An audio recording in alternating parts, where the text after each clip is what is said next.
Aí, Jana, você vai me perdoar que aí eu vou baixar o nível. Você tá falando gosto. de relações geopolíticas, já tô aqui pensando em relações interplanetárias. Porque eu assisto um filme que eu gosto muito, chamado A Chegada. Amo! Pra quem não entende qual que é a sinopse desse filme, é basicamente colocando o estudante de letras e linguística no epicentro das relações interplanetárias com a chegada de alienígenas, porque a gente vai ter que aprender a falar e se comunicar com essa outra criatura. Sim. E aí eu sempre fico pensando, qual que é o papel interplanetário do cientista social? Reorganizar as civilizações quando formos para outros planetas, porque iremos explodir nosso planeta Terra. Exato. Claramente. Qual é o papel do linguista? Amo! Mas eu amo esse filme, porque eu acho que ele coloca um nível de emoção e Eu já energia. fiz um vídeo sobre esse filme, inclusive. E o Deve que, ser que maravilhoso. você acha sobre ele? Olha, ele é muito interessante, é muito divertido. Porque, veja, qual seria o papel do linguista? O linguista teria que catalogar aquelas formas e tentar construir… Uma metodologia de ensino? De troca? Você tem que criar uma metodologia para entender aquela língua, para tentar construir o sentido daquela língua para você. Que você vai ter que, entre aspas, decodificar aquela língua, né? Que é o que a personagem principal está fazendo naquele filme. No meio do caminho, eles dão umas cagadas lá, porque eles colocam como se ela soubesse 1 milhão de línguas. Como se ela fosse… E, na verdade, não é isso que é o linguista. Então, tem algumas coisas ali que são meio Ela cagadas. é tipo uma poliglota. É isso, como se ela fosse uma poliglota. E não é esse o papel do linguista. O linguista não tem que ser poliglota para tentar entender uma estrutura de língua, né? Então, sei lá, aí naquele caso, uma coisa que é interessante ali é que eles se manifestam através dessa tinta que eles jogam e vai formando… São símbolos, São né? esses símbolos. Então, é através dessa escrita e não da fala, né? É mais a escrita, se eu me lembro bem. Isso, são só uns mais a sons, escrita. assim, bem profundos. Isso. E É aí, um ZTzão gigante, gente. Isso! E eles têm uns tentáculos, assim, grandões. Isso. E eles acabam se concentrando nessa parte escrita. Mas, é verdade, tinha os sons, mas eles acabam se concentrando nessa parte escrita. Então, são 2 caminhos diferentes. Em sociedades que são centradas na oralidade. Então, por exemplo, vamos para Marte. Chegamos em Marte, os marcianos estão lá. E eles são uma sociedade centrada na escrita. Se eles são uma sociedade centrada na escrita, você vai tentar encontrar recursos, por exemplo, pedra. Você vai tentar mostrar uma pedra, sei lá, veja, gente, não sei, né? Mas mostra a pedra, vê como é que o cara escreve pedra, aí você vai tentando decodificar partes Caso Jana daquilo. fosse congelada e conseguisse com Elon Musk pra Marte, essas seriam as habilidades. Deus me livre. Caso acontecesse. Se fosse de extrema necessidade. E ele estivesse Certo. assistindo o Diacast hoje. Chegando falasse, lá, eu abriria o "Quero negócio ela." dele, mataria ele. Tá. Desculpa, Brasil, mundo.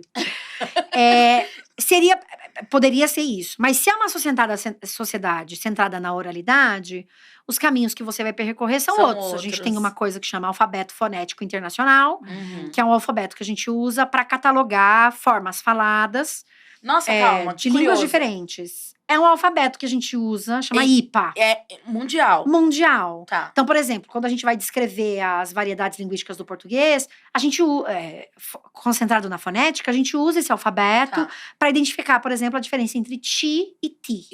Então, são formas escritas de maneira diferente. Então, eu vou usar, provavelmente, o alfabeto fonético internacional e ir tentando escrever o que é essa estrutura. E aí eu vou tentar decodificar estruturas menores dentro de uma estrutura maior. Entendi. Porque você pensa, a gente aqui tá falando. Alguém que vem de fora não sabe onde é que tá a segmentação. Isso é uma palavra, isso é uma sílaba, isso é uma frase. é uma sentença inteira. Olha este verbo.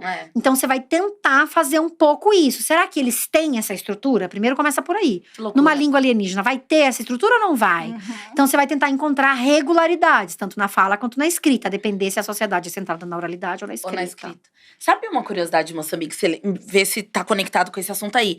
Por exemplo, aqui a gente aprende N, M, né? Tem esse E. Lá eles aprendem um som. Então, vamos falar o alfabeto? A, B, C, D.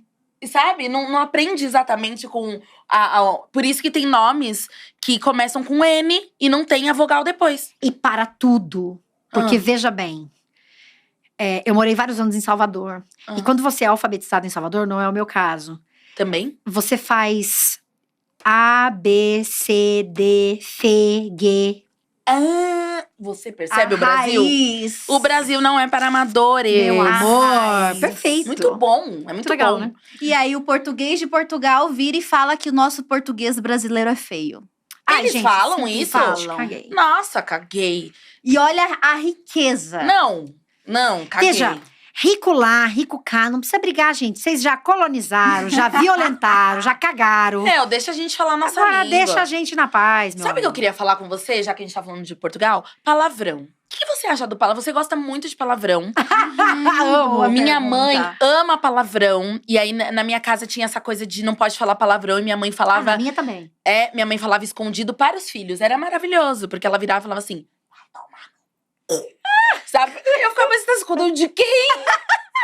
Eu sou sua filha, no caso. O que você acha do palavrão? Ele não é maravilhoso? Eu acho Vamos maravilhoso. valorizar o palavrão aqui nesse valorizo Diacast? completamente o palavrão. Qual é o seu Acho preferido? assim, o meu preferido? Porra, aí agora você me pegou, não sei. Acho que é porra, né? É. Porra, aí Não, agora mas é você porque- pegou. Vai tomar no cu é bom, Depende, né? Depende da circunstância. né? Todos são bons, né? Depende do É, contexto. acho que eu não tenho um preferido. Eu tenho muita dificuldade das coisas dos Acho que é preferidos. foda. É foda, Foda. também é muito Foda bom. é bom. Foda é bom. É. Mas eu acho assim, tem seu lugar. De novo, né? Pode ser que haja contextos em que você não faça uso do recurso e tá tudo certo. E é louco pensar que a maior parte dos palavrões são, teoricamente, obscenidades, não é mesmo? A gente tá Isso. falando de genitálias, Sim, partes sim, são. íntimas, atos sexuais, inclusive, né, associados à homossexualidade, que a É gente muito usa de bom. forma negativa. Isso tem a ver também com as nossas expressões e com o nosso puritanismo, né? Total. Ah, certamente. Se quando a gente tá com ódio, a gente grita um porra, buceta, caralho! Isso porque buceta é recente. Buceta é Recente. Super recente. Buceta é a um pudorzinho ressignificação aí. do caráter. Eu do queria caráter, muito não, esse do vídeo caralho. sobre os palavrões feministas. Tipo, vou É pôr a muito bom. buceta na mesa. Esse é Isso. ótimo, né? Esse é É. ótimo mesmo. É interessante. Você faz pra gente, Jana? Faço, vou anotar aqui. Obrigada. Legal, eu acho que é uma boa… Já vou ter que botar na lista aqui, né? Ô, Jana, assim, preconceito linguístico, de fato, é seu assunto preferido. A sua emoção, o seu coração, a sua entonação, sua voz vai a mil quando você fala sobre isso. Quer dizer, pra não dizer que ela gritou, apontou o dedo na câmera, Botou tudo na câmera, ela mandou todo mundo se fuder, entendeu? É sobre isso. afetada pelo tema. E o pessoal do chat também, assim, ama quando você fala sobre esse assunto, assim, porque de fato é emocionante. Você liberta a gente quando você fala sobre preconceito linguístico. Mas a minha pergunta é: quando você foi impactada? Porque eu não imagino, não sei, né? Talvez foi na cidade que você nasceu ou na universidade. Mas quando você foi impactada com esse termo, preconceito linguístico, você falou assim: cara, eu vou fazer disso o meu assunto. Que momento da história foi esse? Putz. Não sei. Eu acho que a faculdade me abriu a possibilidade de conhecer muitas coisas. Mas eu sou uma pessoa, eu sempre fui muito curiosa e sempre tive a possibilidade, é sempre bom fazer o registro, de seguir estudando, né? Então, eu sempre pude continuar estudando. Então, eu acho que a gente nunca para de estudar, nunca para de aprender, nunca para de conhecer. Então, na faculdade foi quando eu conheci o termo preconceito linguístico, né? Mas eu acho que… E foi na faculdade também que eu fui me interessando por pensar… língua além da norma, né? Porque como a base da linguística é um pouco isso, né? Uma parte daquilo que a linguística faz é justamente olhar para a língua para além da norma, entender a língua no seu funcionamento e não a partir de uma determinação, né? Porque uma coisa é alguém vir dizer não pode, aí você vira as costas e tá todo mundo falando isso, veja. Então eu caguei para esse não pode, porque eu tô olhando para aquilo que tá todo mundo fazendo, né? Em diferentes contextos, porque não é homogêneo, a língua é dinâmica e é heterogênea. Então eu acho que foi na faculdade que eu tive a oportunidade de abrir a cabeça para isso. Então, por exemplo, no meu mestrado e no meu doutorado, eu fui estudar, não era preconceito linguístico, mas eu fui estudar a produção linguística de pessoas que tiveram um AVC. E a partir desse AVC, a fala delas foi modificada, ou então pode ser também a percepção, né? O entendimento de língua também pode ser alterado. E eu queria entender como é que essas pessoas, elas seguiam interagindo com as outras a partir dessas limitações que podiam surgir dessa mudança. Porque há aí uma mudança, em vários casos em que você tem um AVC, você tem uma mudança na sua produção, né? Você não vai fazer uso dos mesmos recursos. Então, como é que as pessoas vão se expressar e seguir interagindo a partir dessas transformações que acontecem, né? Então, eu acho que começa a me interessar a partir desse lugar, né? O meu pai, ele teve um AVC muito grave, pouco antes de falecer. Meu pai faleceu já faz muitos anos. E ele ficou afásico, né? Então eu vi o meu pai não entendendo, eu vi o meu pai sofrendo, né? E eu só fui entender porque ele sofria depois que ele já tinha morrido. Então eu acho que começa aí, nesse lugar, e continua por conta dos meus interesses de vida mesmo. A lógica da norma sempre me incomodou, né? O que é a norma, o que ela determina. E o quanto ela tá carregada do elitismo, das relações de poder, de preconceito mesmo, né? Então aí eu acho que isso foi se concretizando ao longo do tempo e ao longo dos interesses que eu fui tendo mesmo, assim. Legal. A partir dos estudos, a coisa vai indo. E aí é um tema que me interessa há muito tempo.